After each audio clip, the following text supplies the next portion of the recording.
Hey guys, I'm Jared Swartzkoff with Rustic Approach. I just want to take a moment to show you guys some of the Festool Track Saw accessories that I use on a daily basis. Obviously the live edge slab is probably the #1 thing on YouTube or any do-it-yourselfer at home. You want to take a live edge slab that you see on TV, somebody make a table out of, a coffee table, a dining table, and be able to square it. So the big question is it worth it? There are so many haters out there and there's so many lovers. But the question that I always give myself is, are you looking for efficiency? Or are you looking for easy? Festool's both of those for me. So yes, Festool's high, but you get what you pay for. So that's why I use Festool Track Saws on squaring up all my slabs for any type of project that I get into. Today I'm going to use the TS75, which when on track you can basically cut 2 3/4 deep. So as you see here, you can adjust that from 0, and it says 3,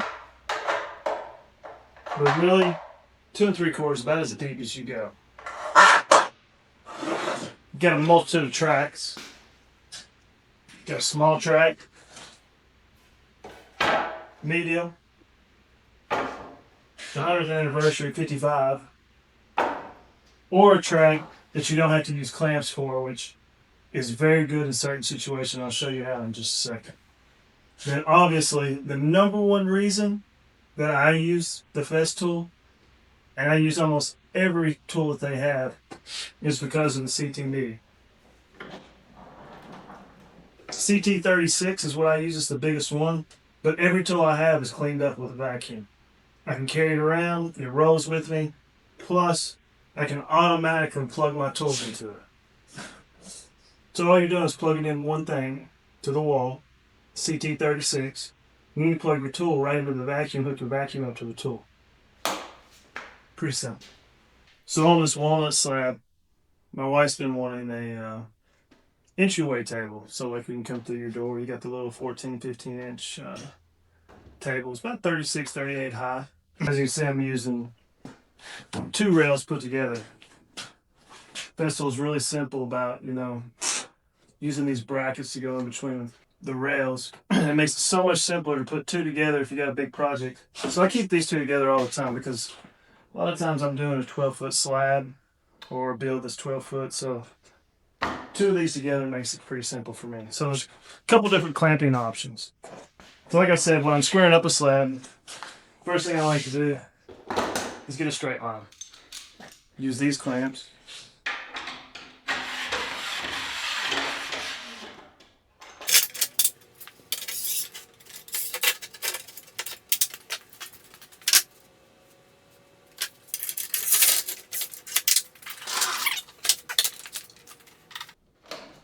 It's like the #1 reason that I didn't know when I first started was having somewhere to plug your saw and keep the cord out of the way, plug in your vacuum, or 0 dust collection.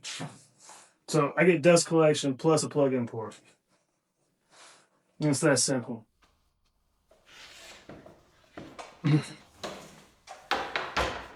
Fits on the rail, snug, right out of the box.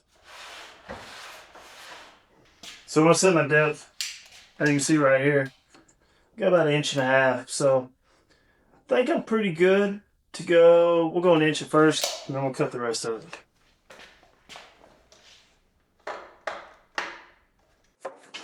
If you want to see that depth, there's your depth chart. And like I said, you want to start your blade before you get into the wood, so come back off your rail. Sometimes it's just a little long, it's a little unstable. But if you come and start your cut before, you don't have to worry about kickback.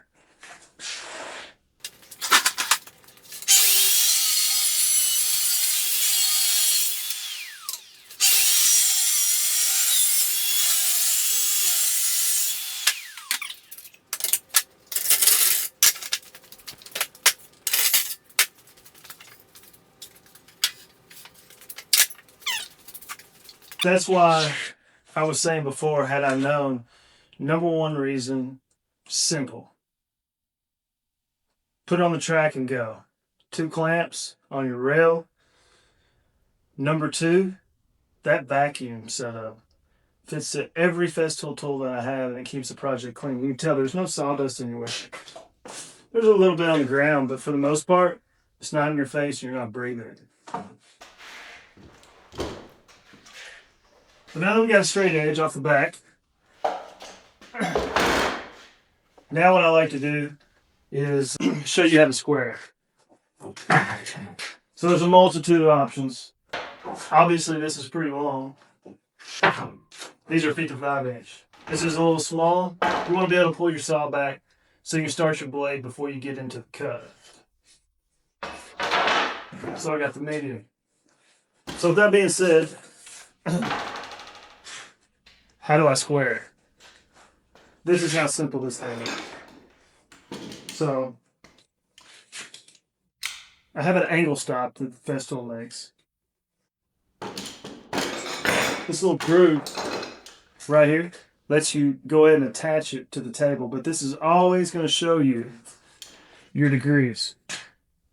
So right now I'm on 0. So you can basically put your clamps in,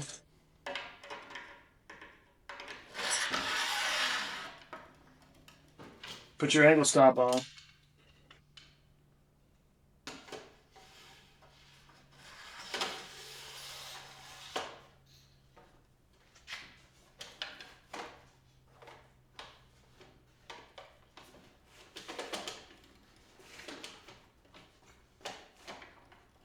so all I do with this,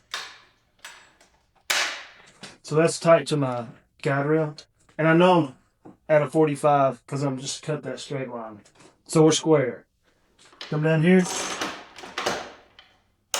clamp.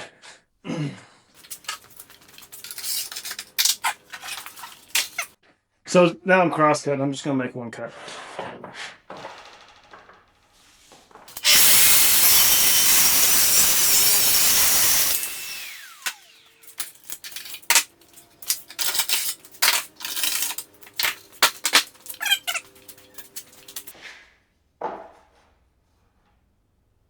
I don't know if you guys can see that. Just like that, I'm square at one end. So, let's square the other end. I'm going to show you a different technique.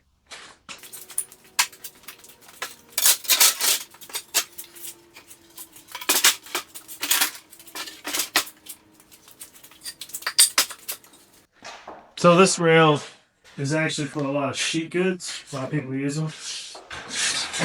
So, sheet goods are basically one of the hardest things to clamp to. You might not have a table, your piece might be bigger than your table, you can't push it off the end.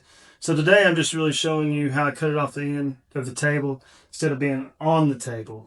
So if you don't have clamps, if you couldn't clamp it, Festool has these stickers. So I'm going to show you guys how they work.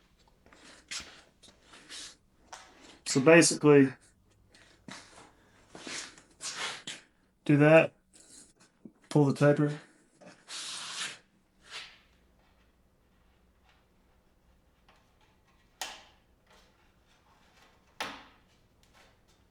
and they stick to the piece. Now, this is just if you can't use your clamps. Boom.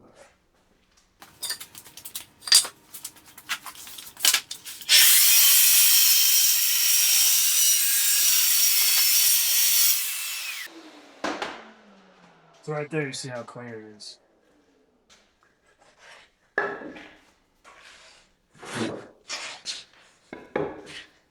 And these things are pretty simple.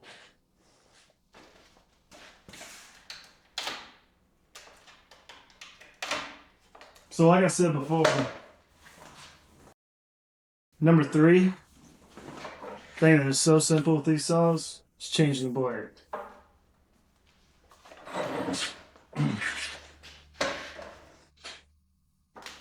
So right here comes with an Allen wrench. So if you'll go down off the edge of your material, it's got a fast fix. If you'll do that, it holds it. And they're reverse threads, they're not German made. So you can go to the left, lefty loosey, righty tighty.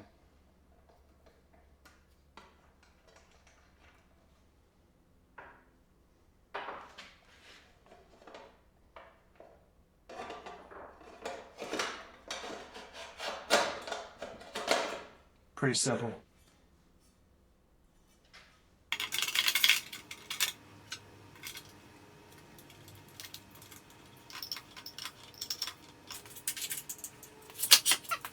Like I said before, another awesome thing is because a lot of wood that we do in live edge slabs, you'll notice, has a lot of tension.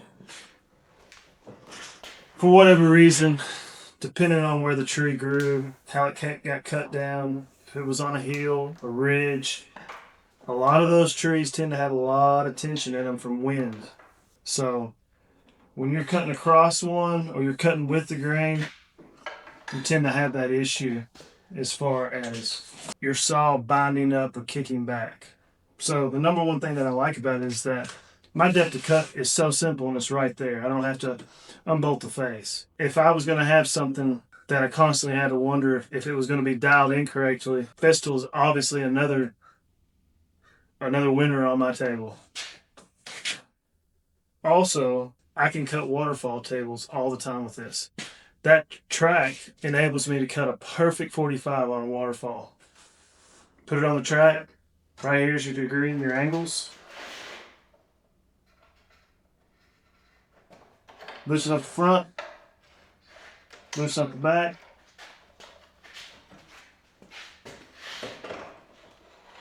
Boom. If that cut's perfect, you always know where it's at if it's on the rail. Come back up.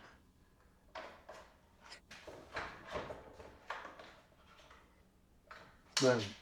Simple. So, cutting angles is probably one of the hardest things for guys to find when trying to cut a piece off a square edge. So, Festool took it out with angle 5. Show you guys, this is another feature that made it simple.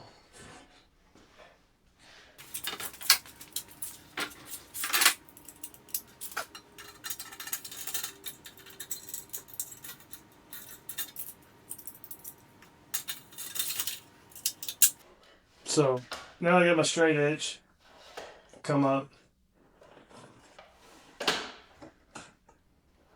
so I can turn this dial, and if I want to cut, let's just say 15 degrees, clamp it down, and boom, I've got it. And see, my rail is already fixed to my angle stop. All I gotta do is clamp it down. With a multitude of different clamps. I think I like these new ones Festool came up with.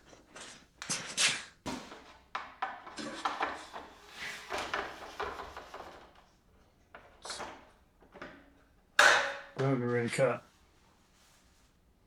So as you see, there really isn't a Y2 or expense. There's haters, there's lovers. My personal opinion on using Festool is the fact that all the accessories work together. The vacuum, the rails, the length of the rails. You can put 2 rails together for any type of material. But like you saw today, we've got angle stops. We got straight edge 45 clamps. We have stickers to put it down if you don't have clamps or you can't clamp it. And we have a multitude of different length if you're in a small setting. Yeah. I hope that helps. Like I said, this is just something that I like to use. If it's worth it to you, then purchase it. I think you get what you pay for. Thanks for watching. Also, if you guys like what you see, please like the channel and subscribe. We're growing, but can always take any type of criticism or any type of comments. Let us know in the comments what you guys would like to see next. Thanks for watching.